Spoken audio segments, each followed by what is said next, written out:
শান্তি চুক্তির কাছাকাছি আমেরিকা ইরান, বেশ কিছু শর্তে সম্মত দুই দেশ। পরমাণু আলোচনা নিয়ে আগাম হুঁশিয়ারি তেহরানের।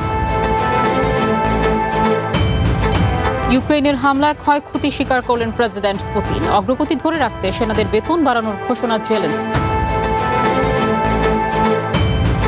এবং রাষ্ট্রীয় ব্যয় ও জ্বালানির দাম বৃদ্ধির প্রতিবাদে উত্তাল ইন্দোনেশিয়া। জাকার্তার রাজপথে হাজারো শিক্ষার্থীর বিক্ষোভ।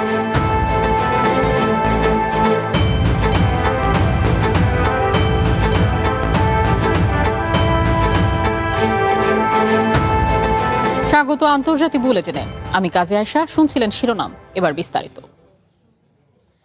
যুদ্ধপন্থে আমেরিকার সাথে চুক্তি প্রায় চূড়ান্ত পর্যায়ে রয়েছে বলে জানিয়েছে ইরান। এই চুক্তির আওতায় কৌশলগতভাবে খুবই গুরুত্বপূর্ণ হরমুজ প্রণালী আবার খুলে দেওয়া হবে। রাষ্ট্রীয় টেলিভিশনে সম্ভাব্য চুক্তির কথা জানিয়ে তা না মানা হলে পরমাণু কর্মসূচি নিয়ে আগাম হুঁশিয়ারি দিয়ে রেখেছেন পররাষ্ট্রমন্ত্রী আব্বাস আরাকচি। অবশেষে বহুল প্রতীক্ষিত ইরান আমেরিকার শান্তি চুক্তির সম্ভাবনা কাঠামো পেতে শুরু করেছে। সম্ভাব্য চুক্তিতে ইরানের ওপর থেকে নিষেধাজ্ঞা বা অবরোধ প্রত্যাহার, জব্দ থাকা অর্থ ছাড়, হরমুজ খুলে দেয়া, লেবানন সহ সব ফ্রন্টে যুদ্ধ বন্ধ করার মতো বিষয় রয়েছে। ইরানের পররাষ্ট্রমন্ত্রী আব্বাস আরাকচি জানিয়েছেন, সমঝোতার এত কাছাকাছি আগে কখনোই আসেনি দুই দেশ। এই সপ্তাহেই চুক্তি স্বাক্ষর হতে পারে বলে নিশ্চিত করেছে তেহরানও। তবে আপাতত ইরানের পরমাণু কর্মসূচির কথা থাকছে না এই চুক্তিতে। পরবর্তী ধাপে এই বিষয়টি নিয়ে আলোচনার কথা রয়েছে। যদিও অন্তর্বর্তী চুক্তি না মানলে পরমাণু কর্মসূচি নিয়ে আর কখনোই আলোচনায় না বসার হুঁশিয়ারি দিয়েছেন পররাষ্ট্রমন্ত্রী আব্বাস আরাকচি। ওয়াশিংটনের কর্মকর্তারাও চুক্তির বেশ কিছু তথ্য নিশ্চিত করেছেন। তবে ইরান অর্থনৈতিক সুবিধা পাবে কিনা তা নির্ভর করবে তেহরানের প্রতিশ্রুতি পূরণের উপর। শুধু চুক্তি সই করলেই ইরান অর্থ বা নিষেধাজ্ঞা থেকে ছাড় পাবে না বলে মন্তব্য করেছেন ভাইস প্রেসিডেন্ট জেডি ভ্যান্স। গত ২৮ ফেব্রুয়ারি ইরান জুড়ে আমেরিকা ও ইসরায়েলের হামলার মধ্য দিয়ে যুদ্ধ শুরু হয়। গত এপ্রিলে যুদ্ধবিরতির পরও দফায় দফায় সংঘাতে জড়ায় এসব দেশ। মধ্যপ্রাচ্যের এই যুদ্ধ নাড়িয়ে দেয় গোটা বিশ্বের অর্থনীতিকে। সবশেষ বৃহস্পতিবার ইরানের সাথে সম্ভাব্য চুক্তির ঘোষণা দিয়ে যুদ্ধ শেষের কথা জানান ট্রাম্প। শুক্রবার ইরানের গণমাধ্যমে ১৪ দফা খসড়া চুক্তির শর্ত প্রকাশ হলেও তার নাকচ করে দেন তিনি। এর কয়েক ঘণ্টা পরই পাকিস্তানের প্রধানমন্ত্রী শেহবাজ শরীফ অনুমোদনের অপেক্ষায় থাকা চূড়ান্ত সমঝোতা স্মারক নিয়ে বার্তা দেন। সম্ভাব্য এই চুক্তি নিয়ে ইরানের সর্বোচ্চ নিরাপত্তা পর্ষদ সুপ্রিম ন্যাশনাল কাউন্সিলের শেষ মুহূর্তের আলোচনা চলছে। চুক্তি নিয়ে ইসরায়েল জুড়েও চলছে ব্যাপক তৎপরতা। আনুষ্ঠানিকভাবে তেল আবিব সমঝোতার অংশ না হলেও ওয়াশিংটনের সিদ্ধান্ত মেনে নেয়ার ঘোষণা দিয়েছেন নেতানিয়াহু। তবে লেবানন, গাজা ও সিরিয়া থেকে সেনা প্রত্যাহার করা হবে না বলে জানাচ্ছেন ইসরায়েলের প্রতিরক্ষা মন্ত্রী। মার্জিয়া উপমা, ওয়ান ইন্টারন্যাশনাল ডেস্ক। ইরানের বিরুদ্ধে পরিকল্পিত সামরিক হামলা স্থগিত ঘোষণার পর বিশ্ববাজারে কমেছে তেলের দাম। শুক্রবারও তেলের দরপতন অব্যাহত ছিল। ব্রেন্ট ক্রুডের দাম ব্যারেল প্রতি $1.21 বা 1.3% কমে দাঁড়িয়েছে $89.17। অন্যদিকে আমেরিকার ওয়েস্ট টেক্সাস ইন্টারমিডিয়েট ক্রুডের দাম প্রতি ব্যারেল $1.23 কমে দাঁড়ায় $86.48। তেলের এই মূল্য পতনের ফলে সপ্তাহ জুড়ে দুই ধরনের বেঞ্চমার্ক তেলের দাম কমেছে। সপ্তাহের হিসেবে ব্রেন্ট ক্রুডের দাম 4.2% কমেছে। একই সময় WTI এর দাম কমেছে 4.4%। ইরান ও আমেরিকার মধ্যে চুক্তির সম্ভাবনা দেখা দিলেও লেবাননে অব্যাহত রয়েছে ইসরায়েলের তাণ্ডব। শনিবার দক্ষিণ লেবাননে বিমান হামলা চালিয়েছে তেল আবিব। এদিকে ইসরায়েলি বাহিনীর সঙ্গে তীব্র সংঘর্ষের দাবি করেছে হিজবুল্লাহ। জাতিসংঘ বলছে লেবাননে হামলার মাত্রা বাড়িয়েছে ইসরায়েল। সেই সাথে শান্তিরক্ষী নিহতের ঘটনায় নিন্দা জানিয়েছে জাতিসংঘের নিরাপত্তা পরিষদ। একের পর এক হামলায় দিশেহারা লেবাননবাসী। সোমবার বৈরুত সহ লেবাননের একাধিক শহরে বিমান হামলা চালিয়েছে ইসরায়েল। দক্ষিণ লেবাননে ইসরায়েলি সামরিক অভিযানে কয়েকটি সীমান্তবর্তী গ্রাম ধ্বংস হয়ে গেছে বলে জানিয়েছে আন্তর্জাতিক সংবাদ মাধ্যম এবং মানবাধিকার সংস্থাগুলো। বাড়ছে হতাহত আর ক্ষয়ক্ষতির পরিমাণ। এদিকে ইসরায়েলের প্রধানমন্ত্রী বেঞ্জামিন নেতানিয়াহু দক্ষিণ লেবাননে সামরিক অভিযান থেকে পিছিয়ে আসবে না বলে হুঙ্কার দিয়েছেন। সেনাদের কাছ থেকে তিনি অপারেশন সংক্রান্ত ব্রিফিং নিয়েছেন এবং কৌশলে কোনো পরিবর্তনের ইঙ্গিত দেননি। নিরাপত্তা অঞ্চলের কল্যাণে আমরা লেবানন থেকে আক্রমণের হুমকি প্রতিহত করেছি। আমরা অসাধারণ কাজ করেছি, বিশাল সাফল্য অর্জন করেছি। আমরা এখানে যা দেখছি তার মধ্যে একটি হলো আমরা মধ্যপ্রাচ্যের চেহারাটাই পাল্টে দিয়েছি। ইরান এবং শয়তানের অক্ষশক্তি কেবল নিজেদের অস্তিত্ব রক্ষার জন্য লড়ছে। ইসরায়েলের 40টির বেশি স্থাপনায় পাল্টা হামলা করেছে হিজবুল্লাহ। গোষ্ঠীটি দাবি করেছে ইসরায়েলি সেনাবাহিনী যুদ্ধবিরতি চুক্তি লঙ্ঘন করে দক্ষিণ লেবাননের গ্রামগুলোতে বারবার হামলা চালিয়েছে। তারই জবাবে এই হামলা চালানো হয়েছে। হিজবুল্লাহর বিবৃতিতে আরও বলা হয়, আমেরিকা এবং ইসরায়েলের আগ্রাসন বন্ধ না হওয়া পর্যন্ত তারা এই প্রতিক্রিয়া অব্যাহত রাখবে। এদিকে ব্রিটেনের প্রধানমন্ত্রী কিয়ার স্টারমার এবং ফ্রান্সের প্রেসিডেন্ট মধ্যপ্রাচ্যের চলমান সংকট নিয়ে আলোচনা করেছেন। দুই নেতাই একমত হয়েছেন যে মধ্যপ্রাচ্যে যে কোনো যুদ্ধবিরতি চুক্তিতে অবশ্যই লেবাননকে অন্তর্ভুক্ত করতে হবে। আঞ্চলিক স্থিতিশীলতা ফেরাতে লেবাননকে এ চুক্তির বাইরে রাখার সুযোগ নেই বলেও বার্তা দেন তারা। এদিকে লেবাননের প্রধানমন্ত্রী নাওফ সালাম বলেছেন, ইসরায়েলের সাথে তারা যুদ্ধ বন্ধে আলোচনা করতে প্রস্তুত। Masud Rana, one international desk.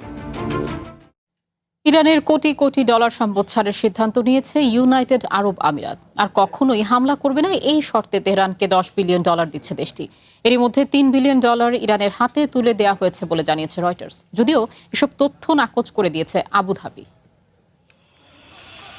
ইরানের বিরুদ্ধে আমেরিকা ইসরায়েলের যুদ্ধ শুরুর পর থেকেই আঞ্চলিক দেশগুলোর মধ্যে সবচেয়ে বেশি হামলার শিকার হয় আরব আমিরাত। ইরানের হাজারো ড্রোন ও মিসাইলের লক্ষ্যবস্তুতে পরিণত হয় তেল সমৃদ্ধ উপসাগরীয় দেশটি। সংঘাতের মধ্যেই ইরানের $10 বিলিয়ন সম্পদ ছাড়ে সম্মত হয়েছে আমিরাত কর্তৃপক্ষ।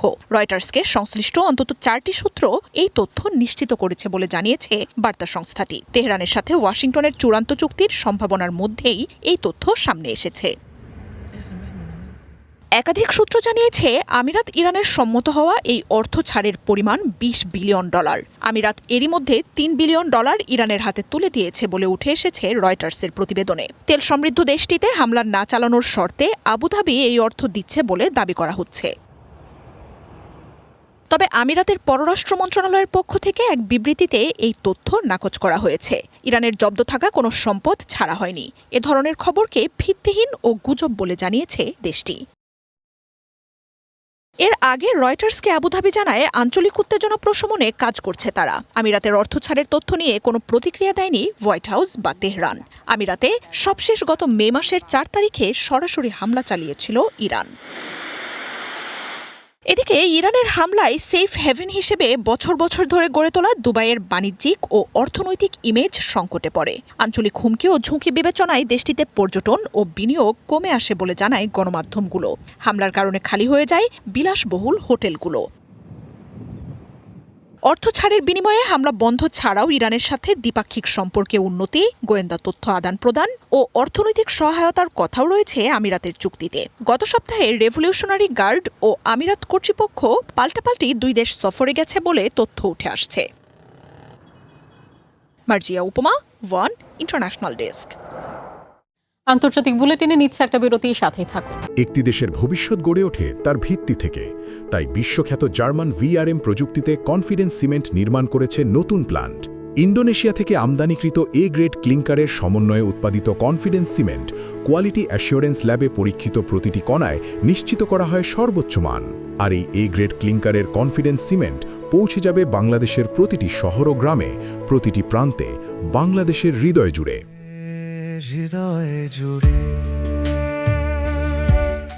রাশিয়ার ভূখণ্ডের গভীরে হামলা জোরালো করেছে ইউক্রেন। কিয়েভের সাম্প্রতিক হামলায় রাশিয়ার অর্থনীতি ও সামাজিক খাত চাপে পড়ার কথা স্বীকার করেছেন প্রেসিডেন্ট ভ্লাদিমির পুতিন। এদিকে রাশিয়ার বিরুদ্ধে লড়াইয়ের অগ্রগতি ধরে রাখতে মিত্রদের কাছে আরও $20 বিলিয়ন সহায়তা চাওয়ার পরিকল্পনা করছেন ইউক্রেনের প্রেসিডেন্ট। রাশিয়ার অভ্যন্তরে হামলার মাত্রা বাড়িয়েছে ইউক্রেন। যুদ্ধের সম্মুখ সারি ও সীমান্ত ছাড়িয়ে মস্কো, সেন্ট পিটার্সবার্গ, সেভাস্তোপোল, সাইবেরিয়ার মতো শহর ও অঞ্চলগুলোতে আছড়ে পড়ছে ইউক্রেনের ড্রোন। সামরিক, জ্বালানি ও আবাসিক অবকাঠামোতে ঘটছে বিস্ফোরণ। হামলার তীব্রতা বাড়ায় রুশ অর্থনীতি ও সামাজিক খাতে ক্ষয়ক্ষতির কথা স্বীকার করেছেন president Vladimir Putin. Russia day উপলক্ষে ইউক্রেনের লড়াইরত সেনাদের সাথে এক বৈঠকে পুতিন জানান, কিয়েভের এসব হামলা বিভেদ সৃষ্টির কাঙ্ক্ষিত লক্ষ্য পূরণ করতে পারবে না। রুশ অর্থনীতি আবারও শক্তিশালী হয়ে উঠবে বলেও জানান এই নেতা। অর্থনীতিতে তারা আমাদের ক্ষতি করেছে, তবে আমাদের কোনো গুরুতর ক্ষতি করার ক্ষমতা তাদের নেই। অর্থনীতির এসব ক্ষয়ক্ষতি আমরা দ্রুত কাটিয়ে উঠছি। ইউক্রেনের হামলার জবাবে দেশটিতে রুশ বাহিনীর জোরালো আক্রমণের প্রতিশ্রুতিও দেন তিনি। প্রেসিডেন্ট ভ্লাদিমির পুতিনের সবশেষ তথ্যমতে ইউক্রেনে বর্তমানে 7 লাখের বেশি রুশ সেনা লড়াই করছে। বৈঠকে তিনি জানান, প্রতিরক্ষার জন্য স্যাটেলাইট ভিত্তিক ড্রোন নিয়ন্ত্রণ ব্যবস্থা গড়ে তুলছে রাশিয়া। সম্প্রতি কিয়েভের আঘাত করা তেল শোধনাগার, গ্যাস পাইপলাইন, জ্বালানি সংরক্ষণাগারের মতো অবকাঠামোগুলো রাশিয়ার অর্থনীতির মূল শক্তি। ইউক্রেন জুড়ে রুশ হামলার জবাবে নিজেদের এই আক্রমণ বৈধ বলে দাবি করছেন জেলেনস্কি। রাশিয়ার বিরুদ্ধে লড়াইয়ে অনুপ্রাণিত করতে সেনাদের বেতন বৃদ্ধি এবং আরও বিদেশি সেনা নিয়োগের সিদ্ধান্তও নিয়েছেন তিনি। এদিকে মস্কোর বিরুদ্ধে লড়াইয়ে অগ্রগতি ধরে রাখতে আগামী সপ্তাহে মিত্র দেশগুলোর সাথে বৈঠকে আরও $20 বিলিয়ন সহায়তা চাওয়ার পরিকল্পনা করছেন ইউক্রেনের প্রেসিডেন্ট। মার্জিয়া উপমা, ওয়ান ইন্টারন্যাশনাল ডেস্ক। রাষ্ট্রীয় ব্যয় ও জ্বালানির দাম বৃদ্ধির প্রতিবাদে উত্তাল ইন্দোনেশিয়া। রাজধানী জাকার্তার রাজপথে নেমেছেন শত শত বিশ্ববিদ্যালয় শিক্ষার্থী। দেউলিয়া ইন্দোনেশিয়া শিরোনামে আয়োজিত এই বিক্ষোভে সরকারের বিভিন্ন প্রকল্পের বিরুদ্ধে প্রতিবাদ জানাচ্ছেন তারা। সরকারি প্রশাসনে সেনাবাহিনীর হস্তক্ষেপ বন্ধেরও দাবি উঠেছে। বিশ্বব্যাপী সরবরাহ ব্যবস্থার সংকটের মুখে মূল্যস্ফীতির চাপে দক্ষিণ পূর্ব এশিয়ার বড় অর্থনীতির দেশ ইন্দোনেশিয়া সম্প্রতি চরম রাজস্ব চাপের মুখে পড়েছে দেশটি। এর মধ্যে নিত্যপণ্যের ঊর্ধ্বমূল্য এবং সরকারি ব্যয়ের যৌক্তিকতা নিয়ে ক্ষোভ ছড়িয়ে পড়েছে জাকার্তার রাজপথে। হেডিং টু দেউলিয়া ইন্দোনেশিয়া শিরোনামে আয়োজিত এই বিক্ষোভে জ্বালানি ও খাদ্যপণ্যের দাম কমানোর দাবি জানাচ্ছেন আন্দোলনকারীরা। জ্বালানির মূল্যবৃদ্ধি, বেপরোয়া আর্থিক পরিস্থিতি, ভর্তুকি প্রত্যাহারের কারণ অপচয়, যার বিরুদ্ধে আমরা শুরু থেকেই প্রতিবাদ করে আসছি। সরকারের এমন কর্মসূচি দেশকে দেউলিয়া করে দিচ্ছে। তাদের প্রধান দাবির মধ্যে রয়েছে অপচয়মূলক সরকারি প্রকল্প বাতিল করা, বিশেষ করে প্রেসিডেন্ট প্রবাওর অগ্রাধিকার পাওয়া $15 বিলিয়ন বিনামূল্যের খাবার প্রকল্প এবং গ্রাম সমবায় উদ্যোগের মতো কর্মসূচিগুলো বন্ধের দাবি তুলছেন তারা। বিক্ষোভকারীদের অভিযোগ, এ ধরনের ব্যয়বহুল প্রকল্পের কারণে রাষ্ট্রীয় কোষাগারের উপর বাড়তি চাপ সৃষ্টি হচ্ছে। বিক্ষোভ সামাল দিতে প্রায় 6,000 পুলিশ এবং সেনা সদস্য মোতায়েন করা হয়। এ সময় পুলিশের ব্যারিকেড ভাঙার চেষ্টা করা হলে নিরাপত্তা বাহিনীর সাথে শিক্ষার্থীদের ধস্তাধস্তির ঘটনা ঘটে। আন্দোলনকারীদের অভিযোগ, অনেক শিক্ষার্থীকে মিছিলে যোগ দিতে বাধা দিয়েছে আইনশৃঙ্খলা বাহিনী। এর পাশাপাশি দেশটির তরুণ গণতন্ত্রের জন্য হুমকি হিসেবে উল্লেখ করে সরকারি প্রশাসনে সেনাবাহিনীর ক্রমবর্ধমান হস্তক্ষেপ বন্ধেরও দাবি জানাচ্ছেন তারা। বিশ্ববাজারে জ্বালানি সংকটের প্রভাবে ইন্দোনেশিয়ার অর্থনীতিতে অস্থিরতা বিরাজ করছে। এর মধ্যেই সরকার বিভিন্ন পণ্যে 32% দাম বাড়ানোর ঘোষণা দিলে জনমনে ক্ষোভ ছড়িয়ে পড়ে। Masud Rana, one international desk. ভারতের আসামের যোরহাটে দেশটির বিমান বাহিনীর AN-32 এয়ারক্রাফট বিধ্বস্ত হয়েছে। শনিবার সকালে রৌরিয়া বিমান ঘাঁটিতে নামার সময় দুর্ঘটনা ঘটে। ভারতীয় বিমান বাহিনী জানিয়েছে, মাটিতে আছড়ে পড়ার পরপরই এয়ারক্রাফটটিতে আগুন ধরে যায়। বিমানটি মূলত সামরিক সরঞ্জাম এবং সেনা বহনের কাজে ব্যবহৃত হতো। দুর্ঘটনায় পাইলটের মৃত্যু হতে পারে বলে আশঙ্কা করা হচ্ছে। ঘটনাস্থলে পৌঁছেছে উদ্ধারকারী দল। প্রাথমিকভাবে ধারণা করা হচ্ছে, অবতরণের সময় বিমানের টায়ার ফেটে যায়, ফলে পাইলট নিয়ন্ত্রণ হারিয়ে ফেলেন। পরে রানওয়ে থেকে বিমানটি ছিটকে পড়ে আগুন ধরে যায়।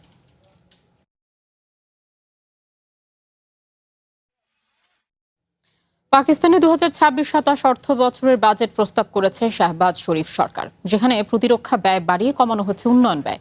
প্রস্তাবিত এই বাজেটে আন্তর্জাতিক মুদ্রা তহবিলের শর্ত পূরণ ও ঋণ পরিশোধকে সর্বোচ্চ অগ্রাধিকার দেওয়া হয়েছে। এছাড়াও গত বছরের তুলনায় প্রায় 10% বেশি রাজস্ব আদায়ের লক্ষ্যমাত্রাও নির্ধারণ করা হয়েছে। 2026-27 অর্থ বছরের জন্য 18,77,000 কোটি রুপির বাজেট প্রস্তাব করেছে পাকিস্তান সরকার, যা বাংলাদেশি মুদ্রায় প্রায় 7,90,000 কোটি টাকা বা $6,750 কোটি। বাজেটে আন্তর্জাতিক মুদ্রা তহবিল IMF এর কর্মসূচি সচল রাখার লক্ষ্যে দেশটির প্রতিরক্ষা ব্যয় বাড়িয়েছে সরকার, কমিয়েছে উন্নয়ন ব্যয়।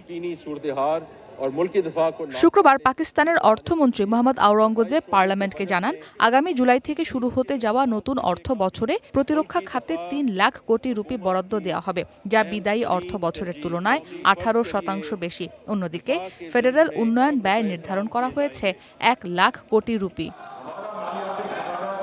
এছাড়া অন্যান্য খাতের মধ্যে সরকারি কর্মকর্তা কর্মচারীদের পেনশন বাবদ 1,01,000 কোটি রুপি, বিভিন্ন খাতে ভর্তুকি দেওয়ার জন্য 80,500 কোটি রুপি, পরিবহন ও যোগাযোগ খাতে 40,890 কোটি রুপি, দীর্ঘমেয়াদী পানি ব্যবস্থাপনায় বরাদ্দ 17,900 কোটি রুপি। এছাড়া বিদ্যুৎ ও জ্বালানি অবকাঠামো উন্নয়নে 13,560 কোটি রুপি, শিক্ষা ও উচ্চশিক্ষা এবং শিক্ষা উন্নয়ন প্রকল্পে 7,850 কোটি রুপি, তৃণমূল পর্যায়ের উন্নয়ন ও টেকসই লক্ষ্যমাত্রা অর্জনে 7,000 কোটি রুপি এবং স্বাস্থ্যসেবা খাতের উন্নয়নে 2,430 কোটি রুপি বরাদ্দ প্রস্তাব করা হয়েছে। এছাড়া কেন্দ্রীয় উন্নয়ন ও সামাজিক খাতে 1,12,600 কোটি রুপি বরাদ্দ দেওয়া হয়েছে, যার 65% ব্যয় হবে অবকাঠামো নির্মাণে। প্রস্তাবিত বাজেটে IMF-এর শর্ত পূরণ ও ঋণ পরিশোধকে সর্বোচ্চ অগ্রাধিকার দেওয়া হয়েছে। এর ফলে বাজেটের সিংহভাগ অর্থাৎ প্রায় 7,82,000 কোটি রুপি রাখা হয়েছে অভ্যন্তরীণ ও বৈদেশিক ঋণের সুদ এবং আসল পরিশোধের জন্য। প্রস্তাবিত বাজেটে 15,26,000 কোটি রুপি রাজস্ব আদায়ের লক্ষ্য নির্ধারণ করেছে শেহবাজ শরীফ সরকার, যা আগের অর্থ বছরের তুলনায় 8.2% বেশি। অথচ বিদায়ী অর্থ বছরে federal board of revenue FBR নির্ধারিত রাজস্ব আদায়ের লক্ষ্য অর্জনে ব্যর্থ হয়। শেহবাজ সরকারের প্রস্তাবিত এই বাজেটের তীব্র সমালোচনা করে তা প্রত্যাখ্যান করেছে দেশটির প্রধান বিরোধী দল পাকিস্তান তেহরিকে ইনসাফ PTI। বাজেট পেশ করার সময় PTI সংসদ সদস্যরা পার্লামেন্টে তীব্র হট্টগোল ও চোর চোর স্লোগান দিয়ে প্রতিবাদ জানান। এই বাজেটকে সম্পূর্ণভাবে IMF-এর প্রেসক্রিপশন অনুযায়ী তৈরি বলেও আখ্যা দেয় PTI। ইসরাত মুক্তি, ওয়ান ইন্টারন্যাশনাল ডেস্ক। আন্তর্জাতিক বুলেটিনে নিচ্ছে আরও একটা বিরতির সাথেই থাকুন। একটি দেশের ভবিষ্যৎ গড়ে ওঠে তার ভিত্তি থেকে, তাই বিশ্বখ্যাত জার্মান VRM প্রযুক্তিতে কনফিডেন্স সিমেন্ট নির্মাণ করেছে নতুন প্ল্যান্ট। ইন্দোনেশিয়া থেকে আমদানিকৃত A গ্রেড ক্লিংকারের সমন্বয়ে উৎপাদিত কনফিডেন্স সিমেন্ট কোয়ালিটি অ্যাসিওরেন্স ল্যাবে পরীক্ষিত প্রতিটি কণায় নিশ্চিত করা হয় সর্বোচ্চ মান। আর এই A গ্রেড ক্লিংকারের কনফিডেন্স সিমেন্ট পৌঁছে যাবে বাংলাদেশের প্রতিটি শহর ও গ্রামে, প্রতিটি প্রান্তে, বাংলাদেশের হৃদয় জুড়ে।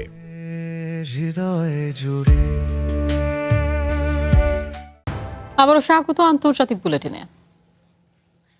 জনসংখ্যা বৃদ্ধি ঠেকানোর সিদ্ধান্ত নিতে রবিবার ভোটে যাচ্ছে সুইজারল্যান্ড। দেশটির জনসংখ্যা 1 কোটির মধ্যে সীমিত রাখার প্রস্তাবের উপর এই ভোট হবে। এই প্রস্তাবে সমর্থন দিচ্ছে সুইজারল্যান্ডের ডানপন্থী সুইস পিপল পার্টি। জনসংখ্যা 1 কোটিতে সীমিত রাখার প্রস্তাবকে টেকসই পদক্ষেপ হিসেবে বর্ণনা করছে দলটি। এই সিদ্ধান্ত বাসস্থান সংকট, জনসেবা ও পরিবেশের উপর চাপ কমাবে বলে মনে করছেন দলটির নেতারা। তবে এর বিরোধিতা করছে সুইজারল্যান্ডের ক্ষমতাসীন দল। তাদের আশঙ্কা, প্রয়োজনীয় খাতে লোকবলের অভাবে দেশ চাপে পড়বে। 2002 সালের পর থেকে সুইজারল্যান্ডে জনসংখ্যা দ্রুত বাড়ছে। 73 লাখ থেকে বেড়ে এখন তা 91 লাখ ছাড়িয়েছে, যার মধ্যে 27% অভিবাসী। বিশ্বকাপ ফুটবলে কার কপালে কি আছে তা নিয়ে জল্পনা কল্পনার শেষ নেই। তবে মাঠের লড়াই শুরুর আগেই জার্মানির জয় নিয়ে ভবিষ্যৎবাণী করেছে দেশটির 2 পশু। স্থানীয় সময় শুক্রবার জার্মানির একটি চিড়িয়াখানায় দেখা গেছে এমন চিত্র। জ্যোতিষী হাতি আর বন মানুষের ভবিষ্যৎবাণী বলছে রবিবার বিশ্বকাপের প্রথম ম্যাচে জয় ছিনিয়ে আনবে জার্মানি। আগামী রবিবার বিশ্বকাপের প্রথম ম্যাচে কুরাসাওয়ের মুখোমুখি হচ্ছে জার্মানি। মাঠের লড়াইয়ে নামার আগেই অবশ্য খেলার ফল জানিয়ে দিল কোলন চিড়িয়াখানার এশিয়ান হাতি তারাক। জার্মানির এই বিখ্যাত হস্তি জ্যোতিষীর সামনে রাখা হয়েছিল 2 দেশের পতাকা জড়ানো 2টি ফুটবল। তবে সিদ্ধান্ত নিতে একটুও সময় নেয়নি 4.5 টন ওজনের বিশাল এই হাতিটি। কুরাসাওয়ের পতাকা লাগানো বলকে পাত্তাই দিল না হাতি তারাক। সোজা এগিয়ে যায় জার্মানির বলটির দিকে আর বিশাল পায়ের নিচে পিষে ফাটিয়ে দেয় সেটি। আমার মনে হয় এর চেয়ে পরিষ্কার ভবিষ্যৎবাণী আর হতে পারে না। সে সোজা জার্মানির বলের দিকে ছুটে গেল, সেটাকে চূর্ণ বিচূর্ণ করলো আর একটা বিকট শব্দ হলো। আমার বিশ্বাস জার্মানি এবার ধামাকা একটা জয় পেতে যাচ্ছে। ওদিকে ডর্টমুন্ড চিড়িয়াখানায় ওয়াল্টার নামের আরেক ঝানু জ্যোতিষী ওরাংকুটান বা বন মানুষ অবশ্য একটু রহস্য রেখে দিয়েছে। তার সামনে দেয়া হয়েছিল দুই দেশের পতাকা আঁকা দুটি লাঞ্চ বক্স বা খাবারের বাক্স। ঘর থেকে বের হয়ে প্রথমে জার্মানির বাক্সটি টেনে নেয় ওয়াল্টার, কিন্তু যাওয়ার পথে কুরাসাওয়ের বাক্সটাও বগল দাবা করতে ভুল করেনি সে। এরপর নিরাপদ আশ্রয়ে বসে আগে কুরাসাওয়ের খাবার সাবার করে, তারপর মন দেয় জার্মানির বক্সে। সে জার্মানির বাক্সটা বেশ ভালোভাবেই নিয়েছিল, আবার কুরাসাওয়েরটাও সাথে নিয়েছে। এর একটা অর্থ হতে পারে জার্মানি কুরাসাওকে আস্ত গিলে খাবে, তবে সিদ্ধান্তটা কিছুটা বিতর্কিত হতে পারে। আমি অবশ্য জার্মানির জয়ের পক্ষেই বাজি ধরছি। হাতি আর বন মানুষের ভবিষ্যৎবাণী যাই হোক না কেন, জার্মানি ফুটবল দল কিন্তু মাঠের লড়াইয়ে জয় ছাড়া অন্য কিছুই ভাবছে না। H M Ataullah, one international desk. ধনকুবের ইলন মাস্কের এআই প্রযুক্তির অপব্যবহার নিয়ে অভিনব প্রতিবাদ জানিয়েছে আন্দোলনকারীরা। স্থানীয় সময় বৃহস্পতিবার আমেরিকার টাইমস স্কোয়ারে মাস্কের আকৃতির বেলুন ফুলিয়ে প্রতিবাদ জানায় তারা। কৃত্রিম বুদ্ধিমত্তা চ্যাটবট গ্রকের মাধ্যমে আপত্তিকর ও পর্নোগ্রাফিক ছবি তৈরির অভিযোগে এই বিক্ষোভ হয়। এছাড়াও কানাডার প্রাইভেসি ওয়াচডগ জানায় যথাযথ নিরাপত্তা ব্যবস্থা ছাড়াই এআই ছবি তৈরির টুল বাজারে ছেড়ে আইন লঙ্ঘন করেছে মাস্কের প্রতিষ্ঠান। নিউ ইয়র্কের প্রাণকেন্দ্র টাইমস স্কোয়ার, আর সেখানেই পথচারীদের নজর কাটছে ধনকুবের ইলন মাস্কের এক বিশাল আকৃতির বেলুন। তবে এটি কোনো সম্মাননা নয়, বরং মাস্কের প্রযুক্তি প্রতিষ্ঠানের বিরুদ্ধে এক অভিনব প্রতিবাদ। অভিযোগ রয়েছে ইলন মাস্কের কৃত্রিম বুদ্ধিমত্তা চ্যাটবট গ্রক নিয়ে। বিক্ষোভকারীদের দাবি, এই এআই চ্যাটবট ব্যবহার করে মানুষের অজান্তেই তাদের আপত্তিকর ও পর্নোগ্রাফিক ছবি বা ডিপফেক তৈরি করা হচ্ছে। এমনকি শিশুদের নিয়েও বিকৃত ছবি তৈরির সুযোগ করে দিচ্ছে এই প্রযুক্তি। চলতি বছরের শুরুতেই ইলন মাস্কের সামাজিক মাধ্যম এক্সে গ্রক চ্যাটবটটি চালু করা হয়। এরপর গত ফেব্রুয়ারিতে স্পেস এক্সের সাথে যুক্ত হয় মাস্কের এই এআই প্রতিষ্ঠান। কিন্তু শুরু থেকেই এর অপব্যবহার নিয়ে বিশ্বজুড়ে তৈরি হয়েছে তীব্র সমালোচনা। এদিকে কানাডার প্রাইভেসি ওয়াচডগ বলছে, পর্যাপ্ত নিরাপত্তা ব্যবস্থা ছাড়াই এই টুল বাজারে এনে আইন লঙ্ঘন করেছে মাস্কের এক্স এআই। এদিকে এক্সএআই দাবি করছে ইতোমধ্যেই গ্রকের নীতিমালায় কিছু পরিবর্তন এনেছে তারা। তবে রয়টার্স বলছে, কড়াকড়ি আরোপের পরও ব্যবহারকারীর সম্মতি ছাড়াই এখনও আপত্তিকর ছবি তৈরি করা যাচ্ছে। H M Ataullah, one international desk. আর এই ছিল আন্তর্জাতিক বুলেটিন। একটু পরেই দেখবেন জেলা বুলেটিন। চ্যানেল ওয়ানের সাথে থাকুন, যুক্ত থাকুন আমাদের ফেসবুক পেজ এবং ইউটিউব চ্যানেলে।